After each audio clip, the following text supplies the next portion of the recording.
माघ माह के कृष्ण पक्ष की अमावस्या को माघी अमावस्या या मौनी अमावस्या कहा जाता है। शास्त्रों के अनुसार इस दिन मौन रहकर गंगा स्नान और दान पुण्य करने का विशेष महत्व माना गया है।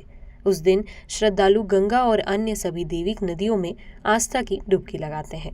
मान्यता है कि इस दिन किए गए दान पुण्य और पूजा अर्चना का फल अन्य और दिनों के मुकाबले 100 गुना अधिक रहता है। ज्योतिषाचार्य अश्र मिश्रा के मुताबिक इस वर्ष की 9 फरवरी 2024 में पड़ने वाली मौनी अमावस्या के दिन कुछ राशियों पर खास प्रभाव पड़ने वाला है और अगर आपकी भी राशि इन राशियों में से एक है तो भूल कर भी उस दिन कोई भी शुभ कार्य या किसी व्यवसाय की शुरुआत या किसी महत्वपूर्ण फैसले को ना करें। देखिए, जो असर सबसे ज़्यादा पड़ना है वो मकर राशि में पड़ना है, क्योंकि जो चंद्रमा अस्त हो रहे हैं वो मकर राशि में ही अस्त हो रहे हैं।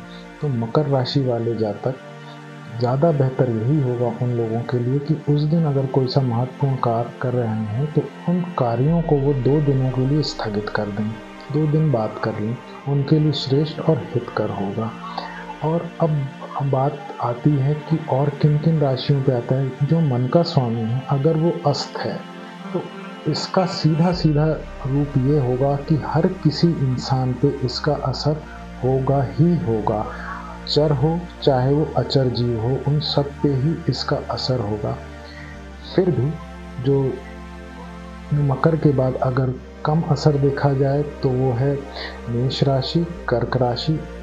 जो चंद्रमा से जुड़े शुभ फल मिलने थे उस दिन वो उस फल से वंचित हो जाएंगे, उससे कम असर होगा। वृषभ, सिंह और ये वृश्चिक राशि, इन पे भी जो चंद्र का असर है वो नहीं देखने मिलेगा।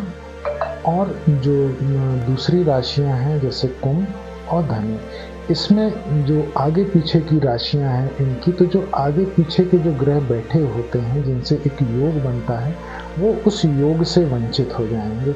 तो इसलिए श्रेष्ठ और हितकर ये होगा कि अमावस्या और शुक्ल पक्ष की प्रतिपदा का हम त्याग कर दें, वो सबके लिए श्रेष्ठ रहेगा। उस दिन हम सब पूजा करें, भगवान चंद्र का बल बढ़ाएं, भगवान शिव की पूजा करके, भगवान चंद्र की पूजा करके, जितनी भी दैविक नदियां हैं उन सब में स्नान करके चंद्र को अर्घ दें, वो ज़्यादा श्रेष्ठ होगा। चंद्र के नाम से अर्घ दें, वो ज़्यादा श्रेष्ठ होगा। अब ये ना सोचे चंद्र तो दिखेगा नहीं कि हम उन लोगों को अर्घ कैसे दें, तो ये सिर्फ एक कहने की बात है। चंद्र तो जीवित हैं, आप उनके नाम से अर्घ दीजिए। बस अंतर इतना आ जाता है कि उस समय उनका जो है मुख बस जीवित होता है और शुक्ल पक्ष की प्रतिपदा से वो धीरे धीरे करके बढ़ना शुरू हो जाते हैं।